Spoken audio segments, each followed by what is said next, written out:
Everyone, my name is Rebecca Krieger, and today I'm going to be presenting a slideshow I've created about the keto diet and sharing some of my thoughts and opinions from the perspective of a nutrition student. So first of all, what is the keto diet? The keto diet originated as a way to treat epileptic seizures. The brain requires glucose, and since epileptic seizures are caused by abnormal electrical activity in the brain, the idea arose to eliminate glucose from the diet. The first treatment to use this mechanism was starvation. During starvation, glucose stored in the form of glycogen will be used first for energy. Once our glycogen stores are depleted, the body will undergo a process known as gluconeogenesis to create new glucose molecules. Here, the primary sources are the carbon skeleton of amino acids, which are the building blocks of proteins, as well as the glycerol backbone from the triglycerides, which make up our adipose fat. However, the body will eventually turn to alternative sources of energy known as ketones. This idea eventually led to the keto diet as a method of treating patients, particularly children with epilepsy. However, as new anti-epileptic drugs became available, this diet was eventually phased out as a treatment. You can see in the top right corner of the screen a chart indicating the ratios of proteins, carbs, and fats consumed in the keto diet. I'm first going to describe the AMDR, or acceptable macronutrient distribution range, and compare the ratio here to the ratios observed in the keto diet.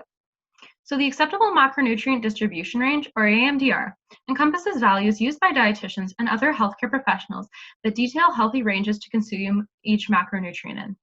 According to Health Canada, these values fall in a range that is associated with reduced risk of chronic disease while providing adequate intakes of essential nutrients. Each macronutrient should provide a certain percentage of our total caloric intake. As you can see in the yellow and blue bar chart that I've created, 45 to 65% of our calories should come from carbohydrates, 10 to 35% from proteins, and 20 to 35% from fats. So say you're consuming 2,000 calories a day and 400 of these calories are from protein.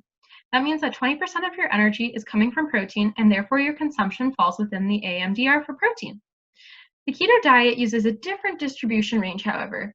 Here, the belief is that a whopping 60 to 75% of your calories should come from fats, 15 to 30% from protein, and only a mere 5 to 10% from carbs, which is extremely low considering the AMDR recommends 45 to 65% of our calories from carbohydrates.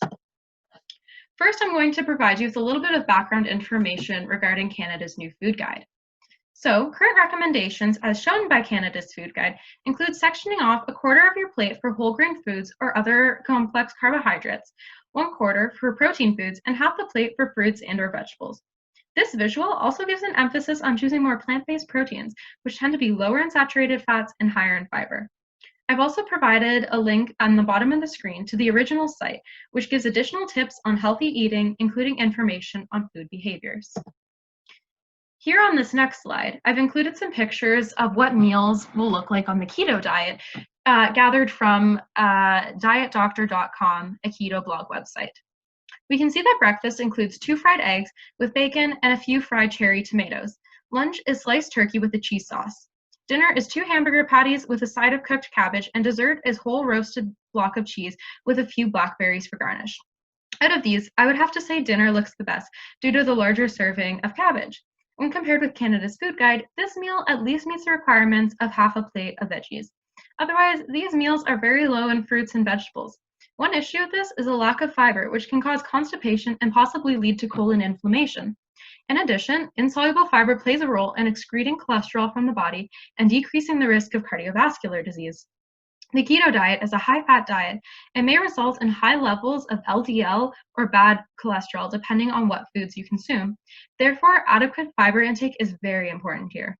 Furthermore, when contrasted with Canada's new food guide, these meals tend to avoid plant-based proteins, as plant-based proteins tend to be a good source of carbs as well as protein, such as lentils and beans.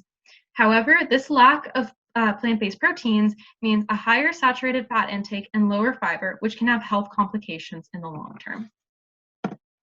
Next, I'm going to talk about why glucose is an essential metabolite. So glucose is an important nutrient in our diet, and in fact, we could not survive without it.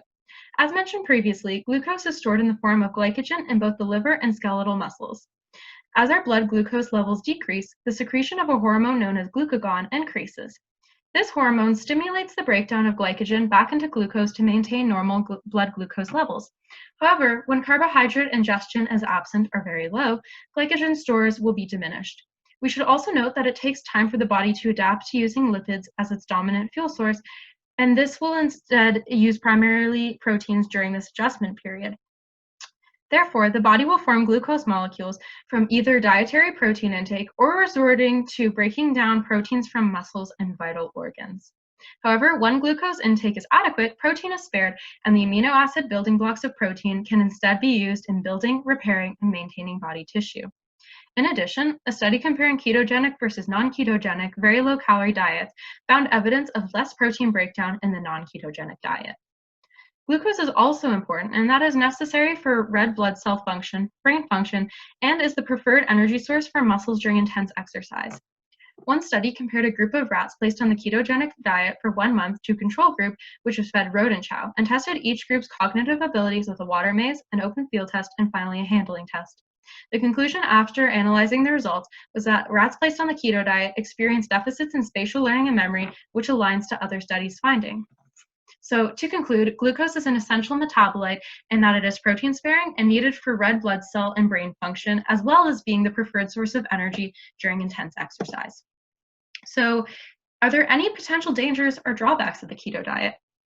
First, when our body switches to using ketones as its primary source of energy, our route of nitrogen excretion is altered as well. Ketones are acidic and would decrease the blood pH in our bodies to dangerous levels if left unchecked. However, the body will switch from excreting nitrogen in the form of urea to ammonium to counter this. Bicarbonate is used as a substrate in urea production and as a weak base. Now the body will decrease the amount of urea being produced and instead excrete nitrogen in the form of ammonium. Bicarbonate is spared from the urea cycle this way and is used to balance out the acidic effects of ketones. However, research has found that if caloric intake is too low or periodic fasting occurs in conjunction with the keto diet, there is potential to enter a state of clinical ketoacidosis with symptoms such as fatigue, nausea, and vomiting. During my research, I came across a plethora of studies which found short-term benefits in terms of heart health using the keto diet. However, there was also evidence of adverse effects. Common short-term side effects can include nausea, vomiting, headache, fatigue, dizziness, insomnia, difficulty in exercise tolerance, and constipation. The collection of these symptoms is referred to as the keto flu, which can last from a few days to a few weeks. Recommendations to combat this keto flu include getting enough water and replenishing electrolytes. Long-term effects are still under study, but possible ones known so far include an accumulation of fat in the liver, known as hepatic steatosis, low levels of protein in the blood, known as hypoproteinemia, kidney stones, and various mineral and vitamin deficiencies. Furthermore, it is recognized that it is hard to commit to this diet long-term, and although rapid weight loss may occur at first, it is not sustained in the long term. Another concern is the potentially severe caloric restriction as often seen in dieting. A consistently negative energy balance, where we're using more energy than we're consuming, will eventually result in decreasing total daily energy expenditure, or TDEE, as a mechanism of preserving energy. This reduced TDEE can last for several years, and studies have shown it to impair the maintenance of weight loss in both mice and humans. This will also make it more difficult to lose weight again in the future, as you will have to eat even less to experience any noticeable weight loss. If you do choose to pursue the keto diet, I recommend choosing high-fiber foods, including flax and chia seeds, berries, leafy greens, peppers, etc. I also recommend choosing your sources of fat carefully. Try to choose monounsaturated or polyunsaturated fats, such as olive oil, avocado, various nuts and seeds, and limit saturated fats, such as bacon and butter. In addition, try to keep a balance between omega-3 and omega-6 intake and supplement with omega-3 if needed. So, my final thoughts on this. Current evidence shows that the most sustainable way to lose weight is by eating a balanced diet with a caloric deficit of up to 500 calories a day. This results in a loss of 3,500 calories a week, which is equivalent to a pound of fat.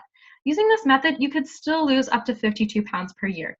Just remember that the calories you require depends on a variety of factors. Furthermore, you may be experiencing any number of individual differences that will complicate your weight loss journey.